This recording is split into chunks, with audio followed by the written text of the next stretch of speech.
Assalamualaikum warahmatullahi wabarakatuh. Pemirsa TV-mu yang dirahmati oleh Allah Subhanahu wa Ta'ala, ananda yang soleh dan solehah yang Kak cintai karena Allah Subhanahu wa Ta'ala. Kita kembali lagi di waktu Indonesia Belajar pada hari ini, masih berbicara seputar sholat. Namun hari ini Kak Ridwan ingin menyampaikan tentang sholat sunnah. Bagaimana tentang sholat sunnah ini? Ananda yang soleh dan soleha, sholat sunnah adalah sholat nafilah. Sholat yang menjadi tambahan amalan yang dilakukan oleh seorang hamba kepada Allah Subhanahu wa Ta'ala selain daripada sholat yang 5 waktu. Hukumnya adalah sunnah. Sunnah itu apa? Ananda soleh soleha? Tahu apa arti daripada sunnah? Pinter. Sunnah itu jika dikerjakan berpahala, jika ditinggalkan tidak apa-apa. Namun ananda soleh soleha, Kak Ridwan ingin sampaikan hal yang lebih baik dari pemahaman tentang sunnah. Kalau ananda soleh soleha berpikir sunnah itu dikerjakan berpahala, ditinggalkan tidak apa-apa, mungkin ananda soleh soleha lebih milih apa? Lebih milih? Ya, lebih milih tidak mengerjakan. Karena kalau tidak mengerjakan, tidak apa-apa. Nah, Kak Ridwan punya pemahaman terkait dengan sunnah. Sunnah itu dikerjakan berpahala, ditinggalkan rugi. Kenapa? Karena sunnah adalah kesempatan bagi kita untuk mendapatkan tambahan pahala dari Allah Subhanahu wa Ta'ala.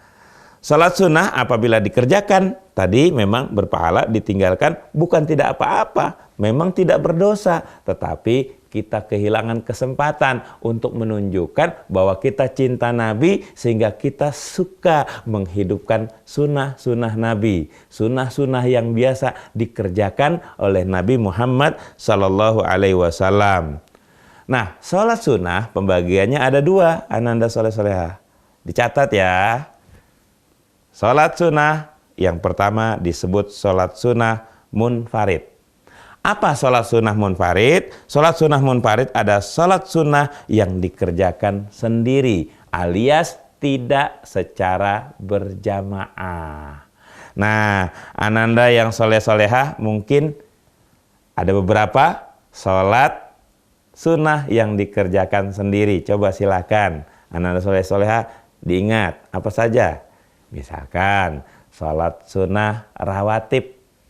Nah, sholat sunnah rawatib itu ada 2. Sholat sunnah rawatib mu'akkad dan sholat sunnah rawatib ghairu mu'akkad. Yang dianjurkan, yang biasa dilakukan oleh Nabi Muhammad SAW itu disebut sholat sunnah mu'akkad. Rawatib mu'akkad. Apa saja itu? Itu sholat sunnah yang dikerjakan secara munfarid, sendirian, tidak berjamaah, dan dia dilaksanakan yang pertama 2 rakaat sebelum subuh. Itu disebut sholat sunnah rawatib mu'akkad. Bahkan sholat sunnah 2 rakaat sebelum subuh nilainya sangat besar di sisi Allah Subhanahu wa Ta'ala, lebih besar dari dunia dan seisinya. Yang selanjutnya 2 rakaat sebelum sholat zuhur. Sholat sunnah rawatib mu'akkad 2 rakaat sebelum sholat zuhur. Selanjutnya 2 rakaat setelah sholat zuhur. Dan untuk sholat asar, baginda Nabi Muhammad SAW tidak melaksanakan sholat sunnah, baik itu sebelum sholat asar ataupun setelah sholat asar.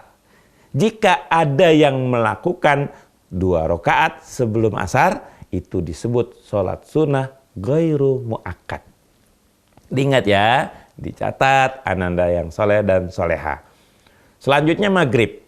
Nah, maghrib itu dilaksanakan oleh baginda Nabi Muhammad SAW setelah sholat maghrib 2 rakaat. Dan dilaksanakan munfarid sendirian. Jika ada yang melaksanakan 2 rakaat sebelum maghrib itu disebut sholat sunnah ghairu muakkad, tidak dianjurkan. Yang biasa dilakukan oleh Nabi Muhammad SAW adalah 2 rakaat setelah maghrib. Begitu pula dengan sholat isya. Sholat isya, baginda Nabi Muhammad SAW melaksanakannya hanya pada waktu setelah sholat isya. Jika dilakukan sebelum sholat isya, 2 rakaat itu disebut sholat sunnah ghairu muakkad. Apalagi sholat sunnah yang dikerjakan sendirian. Kalau pagi-pagi ananda yang soleh-soleha suka lihat ayahanda, suka lihat bunda, atau suka lihat kakaknya pada saat jam 8, jam 9, jam 10 melaksanakan sholat. Sholat apakah itu? Tentunya pasti bukan sholat subuh. Ya, tapi sholat sunnah yang kita kenal dengan sholat sunnah duha. Rakaat sholat duha itu adalah genap, bisa 2 rakaat, bisa 4 rakaat, dan seterusnya. Selanjutnya, ananda yang soleh-soleha, ada lagi sholat yang ketika kita baru masuk ke dalam masjid. Begitu masuk ke dalam masjid, langsung sholat sebelum melakukan aktivitas yang lain. Sholat apakah itu? Ananda soleh-soleha tahu? Iya betul, sholat tahiyatul masjid. Sholat tahiyatul masjid dikerjakan munfarid alias tidak berjamaah karena dilaksanakan sendirian. Ada lagi sholat tahajud, lebih diutamakan dilakukan sendirian. Ananda yang soleh dan soleha, kita akan sambung lagi masih tentang sholat sunnah setelah pesan-pesan berikut ini, masih bersama Kak Ridwan di Waktu Indonesia Belajar.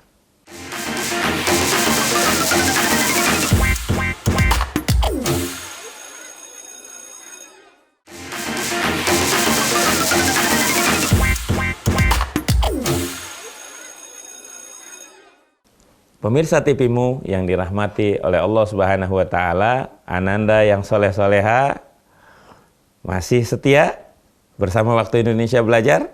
Kita masih membahas tentang sholat sunnah. Sholat sunnah tadi Kak Ridwan sampaikan di segmen sebelumnya, yaitu sholat yang dilaksanakan secara munfarid atau sendirian. Kak Ridwan sudah sampaikan contoh-contohnya. Jadi sholat sunnah yang dilaksanakan tidak secara berjamaah, termasuk tahajud di tengah malam saat orang semua sedang tidur. Ananda soleh-soleha bangun, lalu berwudu, lalu sholat. Saat sholat tersebut disebut sebagai sholat tahajud atau qiyamul lail. Nah, itu diutamakan sendirian atau munfarid. Selanjutnya, ananda yang soleh dan soleha, ada lagi sholat yang disebut sebagai sholat yang dilaksanakan secara berjamaah alias tidak munfarid.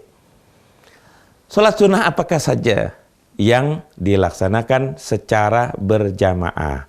Ananda yang soleh-soleha pasti sering sekali mengikuti sholat-sholat yang dilaksanakan secara berjamaah, tapi itu bukan sholat wajib yang 5 waktu. Coba diingat apa saja. Nah, biasanya kalau di situasi tidak sedang COVID-19, kita begitu selesai puasa, semua orang berkumpul di lapangan, melaksanakan sholat 2 rakaat, ya, lalu dia mendengarkan khutbah. Sholat apakah itu? Betul, itu namanya sholat Idul Fitri. Sholat Idul Fitri hukumnya sunnah dan dia dilaksanakan secara berjamaah. Sholat Idul Fitri ada sholatnya 2 rakaat, lalu ada khutbah yang disampaikan oleh sang khatib. Sholat apa lagi?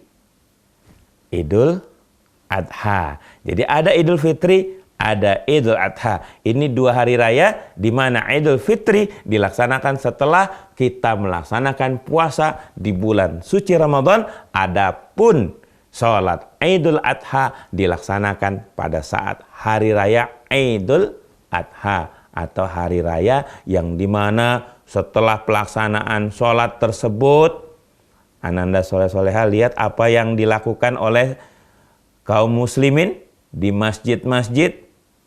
Betul, menyembelih hewan kurban. Ada sapi, ada domba, ada kambing, ya. Jadi disembelih. Ketika apa? Setelah pelaksanaan sholat Idul Adha. Ananda yang soleh-soleha, selanjutnya sholat sunnah yang dikerjakan secara berjamaah tapi tidak rutin dilaksanakan. Waktu-waktunya tergantung situasi. Ada yang kita kenal dengan sholat gerhana. Gerhana itu dibagi 2, Ananda soleh-soleha, yaitu gerhana bulan dan gerhana matahari. Nah, pelaksanaan sholatnya berbeda tata caranya dengan sholat-sholat yang lainnya. Meskipun sholat gerhana bulan, gerhana matahari ada khutbah di dalamnya, tetapi tata cara sholatnya berbeda dengan tata cara sholat di waktu-waktu yang lain atau di sholat-sholat yang lain.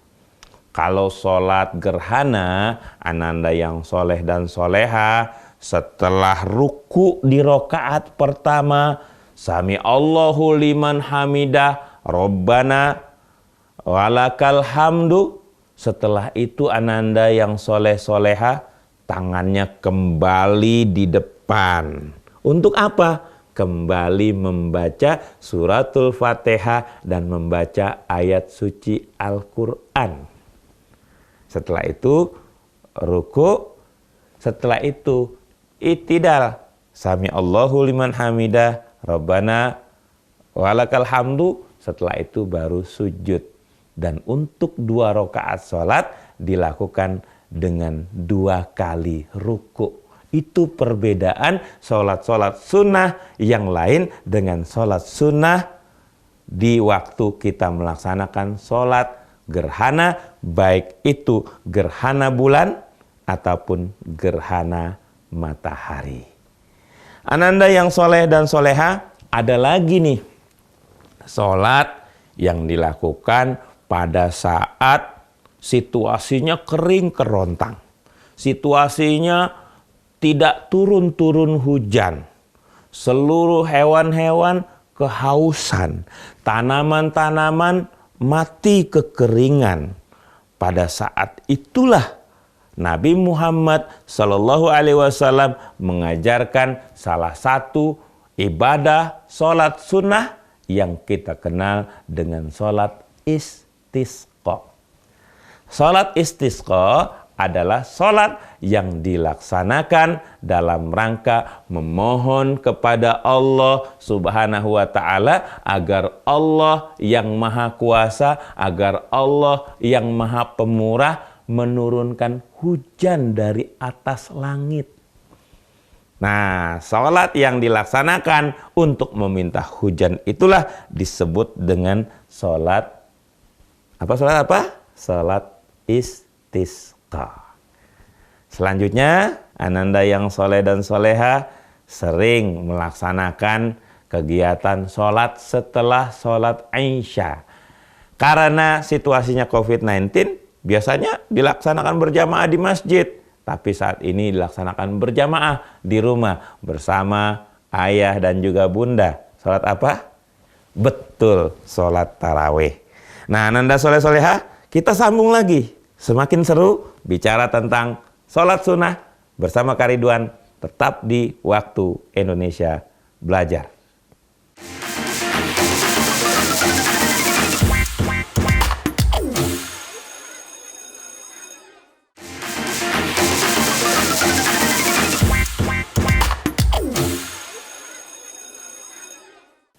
Pemirsa TVmu yang dirahmati oleh Allah Subhanahu wa taala, masih bersama Kak Ridwan. Di waktu Indonesia belajar masih bicara tentang sholat sunnah, baik itu yang dikerjakan sendiri-sendiri ataupun yang dikerjakan secara berjamaah. Tentunya ananda yang soleh-soleha masih tetap setia di TV Muhammadiyah di waktu Indonesia belajar bersama Kak Ridwan. Kak Ridwan ingin sampaikan lebih detail tentang sholat-sholat yang tadi Kak Ridwan sampaikan, baik itu yang dikerjakan secara munfarid ataupun dikerjakan secara berjamaah. Sholat witir sesuai dengan namanya witru, rokaatnya ganjil. Sesuai dengan hadis Nabi Muhammad SAW, innallaha witru yuhibbul witro.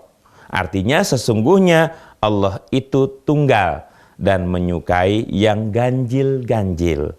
Hadis riwayat Bukhari dan juga riwayat Muslim. Jumlah rokaatnya, nah jumlah rokaat daripada sholat witir, berapa ananda soleh-soleha? Yang namanya ganjil, ya ganjil. Bisa 1, bisa 3, bisa 5, dan seterusnya. Namun ananda soleh-soleha biasanya pada saat pelaksanaan sholat waktu Ramadan di malam hari setelah sholat isya, ya betul, sholat tarawih biasanya dilaksanakan sholat witir 3 rakaat. 1 boleh? Ya boleh. 5 boleh? Boleh ya, kalau seandainya itu dimungkinkan. Pelaksanaan yang jelas kegiatan sholat tarawih ataupun sholat tahajud, Rasulullah SAW melaksanakannya sejumlah 11 rakaat menurut hadis-hadis yang sahih. Yang kedua, sholat duha. Nah, bicara sholat duha tadi, sholat duha dilaksanakan pada pagi hari. Berapa rakaat? Jumlah rakaatnya genap. Ya, bisa 2 rakaat, bisa 4 rakaat, bisa 6 rakaat, bisa 8 rakaat, dan seterusnya. Kapan dimulainya sholat duha? Sholat duha dimulai dari sekitar pukul 7 sampai kapan? Sampai kira-kira pukul 10. Setengah 11 boleh, dimungkinkan untuk melaksanakannya jam setengah 11 masih dibolehkan. Namun kalau sudah jam 11 sudah hampir mendekati waktu sholat duhur. Untuk sholat tahiyatul masjid. Sholat tahiyatul masjid dalam rangka menghormati masjid ketika kita baru masuk ke dalam sebuah masjid, disyariatkan atau disunahkan oleh Rasulullah SAW di dalam sebuah hadis yang diriwayatkan oleh Bukhari. Nabi Muhammad SAW mengatakan, apabila salah satu darimu datang ke masjid, jangan duduk. Jadi sholat tahiyatul masjid dilakukan sebelum melakukan apapun. Begitu masuk, selesai wudhu, tidak boleh ngobrol, tidak boleh duduk terlebih dahulu, langsung melaksanakan sholat tahiyatul masjid. Berapa rakaat? 2 rakaat. Ananda soleh dan solehah yang dirahmati oleh Allah Subhanahu wa taala, sekarang kita masuk sholat sunnah yang dilaksanakan secara berjamaah. Tadi sudah Kak Ridwan sampaikan, ada sholat Idul Fitri, ada sholat Idul Adha. Tata caranya, ananda yang soleh-soleha, bicara tentang sholat Idul Fitri dan Idul Adha, ada kekhasannya sendiri. Khasnya di mana? Pada saat takbir pertama itu dilaksanakan 7 kali takbir. Sedangkan di rakaat kedua dilaksanakan 5 kali takbir. Dengan setiap takbirnya menyampaikan kalimat subhanallah walhamdulillah wala ilaha illallah Allahu Akbar. Ananda yang soleh dan soleha, untuk sholat gerhana. Nah, Kak Ridwan juga sudah sampaikan di segmen sebelumnya terkait dengan sholat gerhana. Ada penamaan tentang sholat gerhana. Sholat gerhana bulan disebut khusuf. Ingat ya, ada beda sedikit sekali. Sholat gerhana matahari disebut kusuf. Bedanya di mana? Kho dan kaf. Jadi kalau sholat gerhana bulan khusuf, sholat gerhana matahari kusuf. Tata caranya sudah Kak Ridwan sampaikan di segmen sebelumnya. Pelaksanaan sholat kusuf ya atau sholat gerhana matahari dan sholat khusuf gerhana bulan dilaksanakan secara atau dengan cara yang sama, cuma bedanya adalah dia dilaksanakan dengan pelaksanaan ruku masing-masing rakaatnya 2 kali. Sedangkan sholat istisqa, ananda yang soleh dan soleha, sebagaimana yang sudah disampaikan di segmen sebelumnya, dia adalah permohonan seorang hamba kepada Allah Subhanahu wa taala pada saat ingin memohon kepada Allah Subhanahu wa taala agar Allah Subhanahu wa taala menurunkan hujan dari atas langit. Dan disunahkan oleh baginda Nabi Muhammad sallallahu alaihi wasallam pada saat pelaksanaan sholat sunnah istisqa, sebelum pelaksanaan disunahkan untuk membawa hewan-hewan ternak ke tengah lapangan untuk bersama-sama di lapangan pada saat seorang yang beriman kepada Allah Subhanahu wa taala melaksanakan sholat istisqa. Dan pada saat pelaksanaan sholat istisqa tersebut diperintahkan juga oleh Nabi Muhammad SAW, baik sebelum pelaksanaan sholat ataupun sesudah pelaksanaan sholat, harus banyak-banyak istighfar. Kenapa? Karena bisa jadi Allah tidak turunkan hujan karena kita banyak berbuat dosa kepada Allah Subhanahu wa taala. Karena sesungguhnya di zaman Nabi Musa alaihissalam pernah seperti itu. Begitu ada orang yang merasa berdosa kepada Allah, beristighfar sambil menangis, maka setelah dia beristighfar, setelah dia menangis kepada Allah Subhanahu wa taala, barulah Allah turunkan hujan. Ananda yang soleh-soleha serta pemirsa TV-mu yang dirahmati oleh Allah Subhanahu wa taala, saya cukupkan pembahasan tentang sholat sunnah. Tentunya masih banyak yang belum dibahas dalam kesempatan hari ini, namun saya cukupkan. Kita kembali lagi di waktu-waktu yang akan datang, masih bersama Kak Ridwan di Waktu Indonesia Belajar. Assalamualaikum warahmatullahi wabarakatuh.